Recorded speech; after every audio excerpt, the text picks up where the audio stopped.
एक मित्र ने प्रश्न पूछा है कि जब मैं सुबह शाम विपश्यना ध्यान साधना करता हूँ तो मेरी आँखें भारी हो जाती हैं, उनमें तनाव रहता है, सर भारी हो जाता है और मुझे बुखार सा महसूस होता है। ऐसा क्यों? और दूसरे मित्र ने प्रश्न पूछा है कि मैं जब ध्यान साधना करता हूँ तो मुझे नींद बहुत आती है और आलस बहुत घेरता है। मैं सुबह 5 बजे उठता हूँ, 2 रोटी सुबह और 2 रोटी शाम खाता हूँ। उपोषित भी करता हूँ, महीने में 4 उपोषित करता हूँ, लेकिन मुझे नींद और आलस बहुत आता है। एक तीसरे मित्र ने प्रश्न पूछा है कि मैं आनापान स्मृति 1 महीने से कर रही हूँ, तो क्या मैं विपश्यना शुरू कर सकती हूँ? यह तीनों प्रश्न विपश्यना के संबंध में है और तीनों ही प्रश्न बहुत ही एक साधारण मनुष्य के साधना पथ पर सामने आते हैं। तो पहली बात तो हमें यह सोचनी होगी कि जब हम विपश्यना कर रहे हैं, आँखों पर दबाव पड़ रहा है, सर भारी हो रहा है और बुखार सा महसूस हो रहा है, इससे यह पता चलता है कि आँखों को ज़बरदस्ती खींचा जा रहा है। आँखों पर तनाव आने का अर्थ है, माथे पर तनाव आने का अर्थ है, सर में प्रेशर आने का अर्थ है कि मैं ज़बरदस्ती जोर लगाकर खींच रहा हूँ। ज़बरदस्ती जोर लगाकर खींचकर ध्यान नहीं होता। ध्यान तो बिल्कुल ही सहज अवस्था है। सहज, बिल्कुल ही सहज रहकर ध्यान किया जाता है। और ध्यान करने की मुद्रा कैसी होनी चाहिए, इसको हम बुद्ध की प्रतिमाओं में बड़ी आसानी से देख सकते हैं। बुद्ध के माथे पर कोई सिकन नहीं है। आपने बुद्ध की प्रतिमाओं को बड़े गौर से देखा होगा। बुद्ध के माथे पर कोई सिकन नहीं।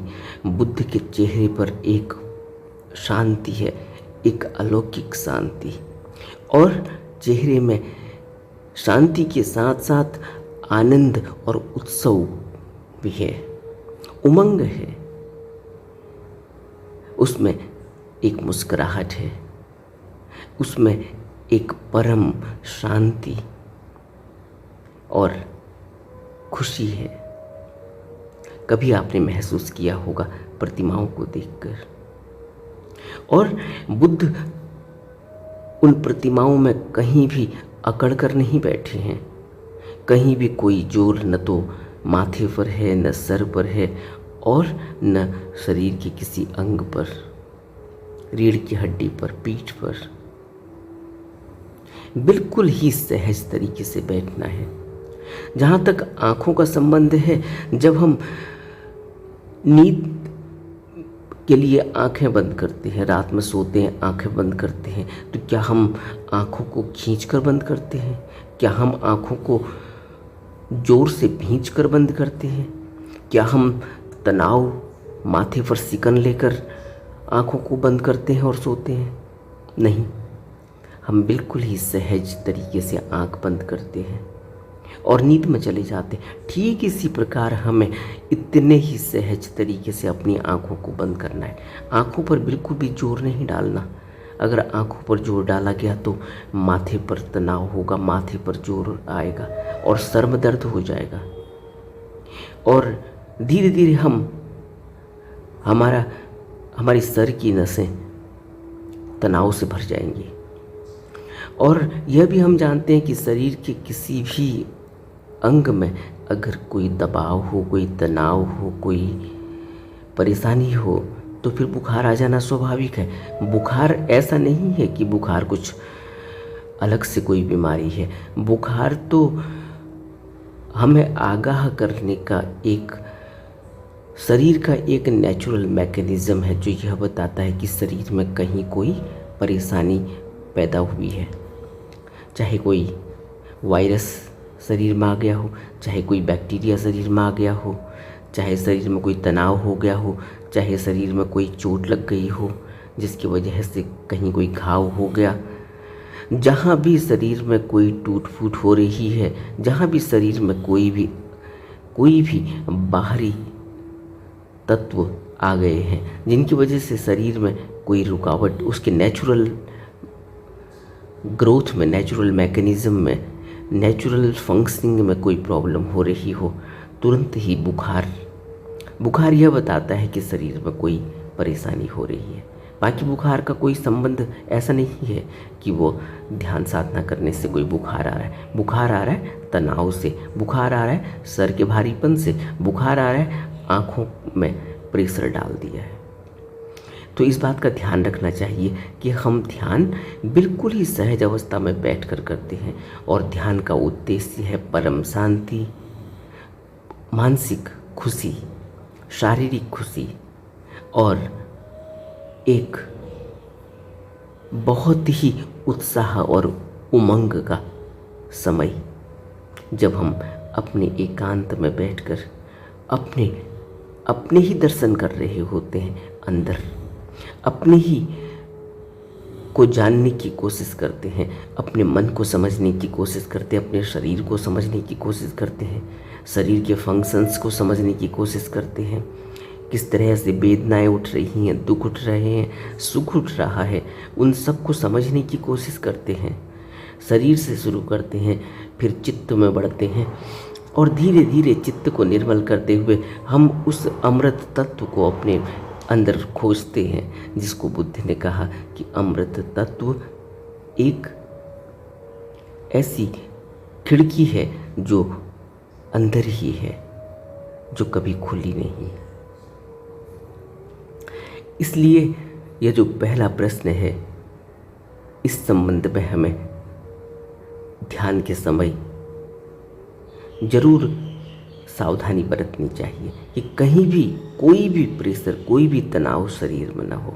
अगर शरीर में तनाव होगा, धीरे धीरे उसकी आदत हो जाएगी, ध्यान भी नहीं होगा और शरीर में परेशानी भी पैदा हो जाएगी और धीरे धीरे हमारा नर्वस सिस्टम में उसका असर आने लगेगा। जिस तरह से आपने देखा ना, अगर पाँव के जूते की एड़ी घिस गई हो, जूता टेढ़ा हो गया या जूता सही तरह से उसकी बनावट नहीं है और अगर हम उसी को इस्तेमाल कर रहे हैं तो धीरे धीरे उससे हमारे पूरे शरीर का अलाइनमेंट बिगड़ जाता है। कभी आपने नोटिस किया? और शरीर के अलाइनमेंट बिगड़ने से ऐसा नहीं है कि पाँव में ही तकलीफ होती है, पाँव में ही परेशानी होती है, कमर में परेशानी हो जाती है। उसके बाद धीरे धीरे वो हमारे शरीर पर, सर पर असर डालती है। हमारा पूरा नर्वस सिस्टम ही परेशानी में आ जाता है। तो इस बात को हमें ख्याल रखना होगा कि हम कभी भी ऐसा न करें कि हम ध्यान के बजाय, ध्यान साधना में फ़ायदे के बजाय हमारे शरीर और मन में एक ऐसा प्रभाव पड़ने लगे जिसका फिर कोई इलाज भी न हो। तो सावधानी से ध्यान साधना करनी चाहिए। सावधानी और ध्यान साधना का उद्देश्य क्या है? ध्यान साधना का उद्देश्य है कि हमें परम खुशी मिले, परम शांति मिले, हम उस अस्तित्व से जुड़ें, हम उस कुदरत से जुड़ें, हम उस धम्म से जुड़ें, हम उस शाश्वत सत्य से जुड़ें।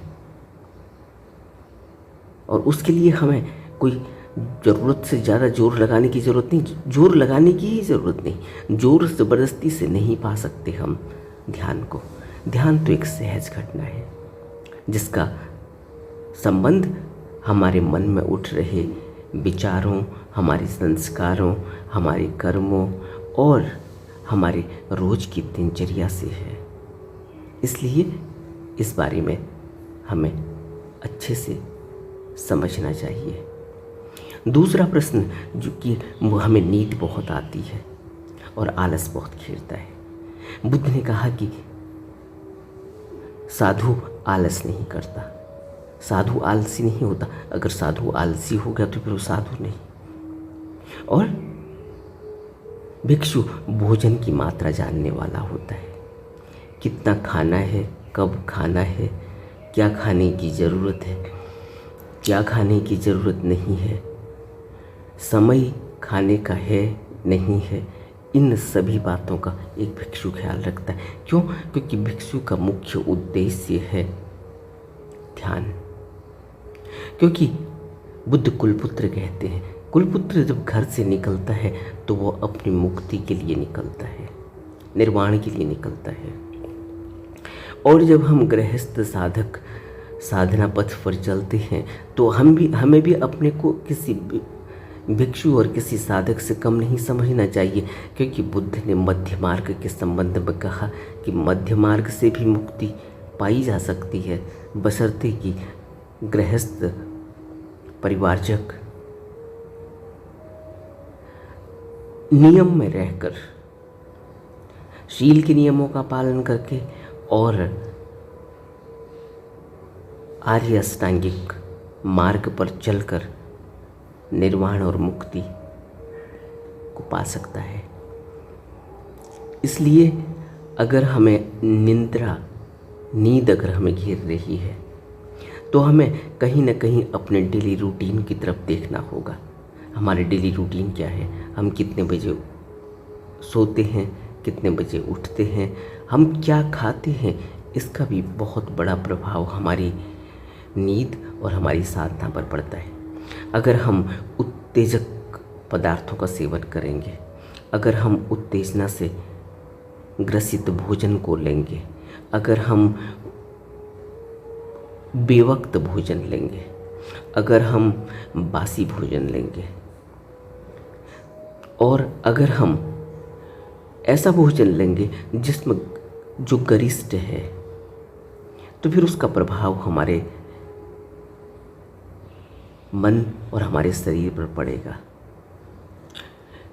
जैसे रात को मैं भोजन करता हूँ, अगर मैं रात को गरिष्ठ भोजन लूँ, रात को मैं दाल खाऊं, रात को मैं राजमा खाऊं, रात को मैं चने खाऊं, रात को मैं उड़द की दाल लूं, या रात को मैं मांसाहार करूं, या रात को मैं ज़्यादा वसा वाला भोजन लूं, चावल ज़्यादा इस्तेमाल करूं, या रात में मैं भोजन पेट भर के खाऊं, या रात में मैं देर में भोजन करूं। हमने शिविर में देखा है, शिविर में भोजन करने का क्या शेड्यूल है, किस वक्त पर क्या खाना है, कितना खाना है, हम उन 10 दिनों में सीखते हैं। इसके अलावा हमें कितने बजे सोना है और हमें कितने बजे उठना है, इसको भी हम शिविर में सीखते हैं। और ऐसा नहीं है कि मैं सुबह 5 बजे उठता हूँ तो फिर मैं ध्यान करते करते नींद में चला जाता हूँ, फिर सो जाता हूँ। लेकिन शिविर में एक शेड्यूल है, उतने बजे उठना ही उठना है और फिर ध्यान करना ही करना है। और शिविर में हमारा मन लगता है, लेकिन घर आते ही हमारा पूरा शेड्यूल बदल जाता है। क्यों? क्योंकि हमें अभी तक उस ध्यान साधना की गहराई का पता नहीं चला, उसकी अनिवार्यता का पता नहीं चला, उसकी ज़रूरत का पता नहीं चला। अभी तो हम या तो देखा देखी करके ध्यान कर रहे हैं, या हमारे अंदर अभी उतनी गहराई, अभी उतनी समझ, अभी उतनी ललक, उतनी लालसा हमारे अंदर ध्यान की नहीं है। यह ठीक है हम उपोषण भी करते हैं, यह ठीक है कि हम रोज ध्यान करने के बारे में सोचते हैं, लेकिन जब तक हम दृढ़ संकल्पित नहीं होंगे, दृढ़ संकल्प को बुद्ध ने प्रज्ञा का एक भाग कहा कि सम्यक संकल्प होना चाहिए, सम्यक दृष्टि होनी चाहिए। सम्यक दृष्टि न हो, सम्यक संकल्प न हो तो प्रज्ञा का जन्म नहीं होता, और जब तक प्रज्ञा का जन्म नहीं होता तब तक जागृति पैदा नहीं होती, तब तक होश पैदा नहीं होता। तो हमें विचार करना चाहिए कि हम भोजन क्या ले रहे हैं, हमारे भोजन की मात्रा क्या है। अगर हम 2 ही रोटी, जैसे इन मित्र ने प्रश्न पूछा कि मैं 2 रोटी खाता हूँ, 2 रोटी तो मैं खाता हूँ, लेकिन कब खाता हूँ? मैं 2 रोटी तो खाता हूँ, लेकिन मैं रोटी किसके साथ खाता हूँ? मैं 2 रोटी तो खाता हूँ, लेकिन मेरे अंदर तनाव कितना है? तनाव का भी नींद से गहरा संबंध है। जो व्यक्ति ज़्यादा तनाव में रहता है, जो व्यक्ति ज़्यादा विचारों में रहता है, जब वो नींद में जाता है तो फिर वो आलस में चला जाता है। या तो उसे नींद नहीं आती क्योंकि वो तनाव में है, क्योंकि उसके अंदर विचार बहुत है, ओवर थिंकिंग है, फिर नींद नहीं आती। और जब नींद आती है तो फिर वो आलस में चला जाता है, फिर वो 12 घंटे 16 घंटे 24 घंटे सोता है। फिर वो चारपाई में इधर करवट बदलेगा, उधर करवट बदलेगा, कभी ऊपर की तरफ से सो जाएगा, कभी नीचे की तरफ से सो जाएगा, कभी किधर ही को पाँव कर लेगा, कभी किधर पाँव कर लेगा, लेकिन उठेगा नहीं। क्या हुआ? यह आदमी मानसिक रूप से विकृत है, मानसिक रूप से बीमार है। मानसिक रूप से बीमार का अर्थ यही नहीं है कि इससे कोई मानसिक रोग हो गया है। मानसिक बीमार जो व्यक्ति ज़्यादा सोचता है, जो व्यक्ति बार बार एक ही विचार पर अपने दिमाग को लगाता है, जो व्यक्ति बार बार एक ही घटना को रिपीट करते रहता है, ये सब मानसिक बीमारियां हैं। इनके प्रभाव उस व्यक्ति को साधारण लगते हों भला, लेकिन साधारण नहीं है। ऐसा लगता हो भला कि यह आदमी तो अपना साधारण जीवन बिता ही रहा है, लेकिन उसके बावजूद भी उसकी वजह से उसके परिवार में लोगों को प्रभाव पड़ रहा है, उसकी वजह से समाज में जहाँ भी वो काम करने जाता है वहाँ प्रभाव पड़ रहा है, उसकी वजह से उसके आस पड़ोस में प्रभाव पड़ रहा है, क्योंकि वह व्यक्ति बहुत ही बेढंगा है। वह व्यक्ति उन हरकतों को करता है जो एक साधारण व्यक्ति नहीं करता। तो इस बात को हमें समझना होगा। तीसरी बात, जो एक मित्र ने प्रश्न पूछा है कि मैं 1 महीने से तो आनापान स्मृति कर रही हूँ, तो क्या मैं विपश्यना शुरू कर सकती हूँ? ज़रूर शुरू कर सकते हैं, क्योंकि आनापान से हम मन को स्थिर करते हैं, और मन को स्थिर करने का उद्देश्य क्या है कि हम अपने शरीर को देख सकें, शरीर के अंग प्रत्यंग का निरीक्षण करके अपने अंदर उठ रही वेदनाओं को समझ सकें, अपने शरीर के दुख सुख को समझ सकें। यह अस्थायी रहने वाले दुख, यह अस्थायी रहने वाला सुख, इसको अच्छी तरह से हम महसूस कर सकें, इसलिए हम विपश्यना करते हैं, कायानुपश्ययी करते हैं, फिर हम वेदनानुपश्ययी करते हैं।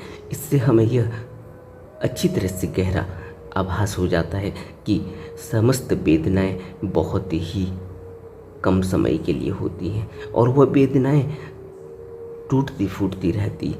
वह बनती हैं, फिर टूट जाती हैं, फिर बनती हैं, फिर टूट जाती हैं।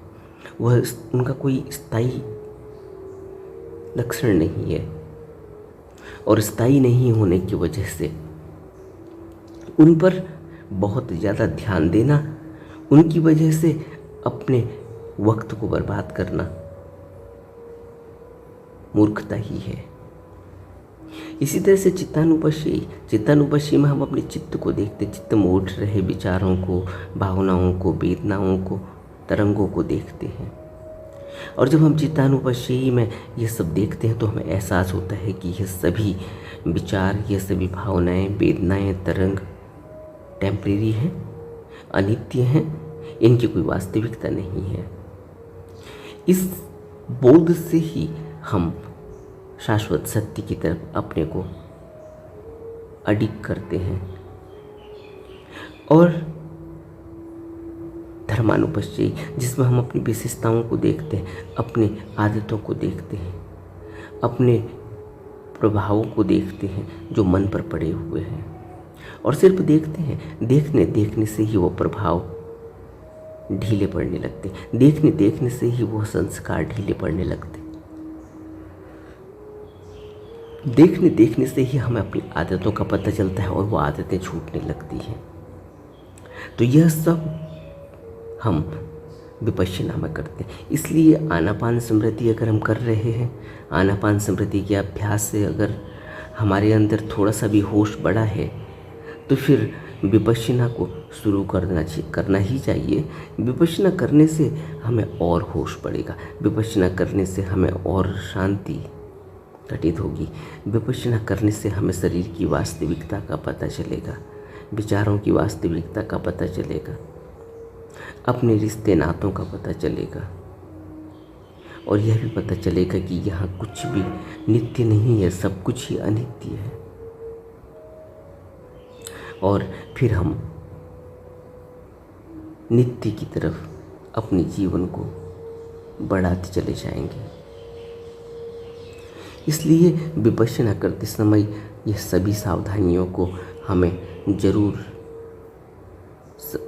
समझना चाहिए, और इन सावधानियों के साथ ही अपनी ध्यान साधना को आगे बढ़ाना चाहिए। नमो बुद्धाय।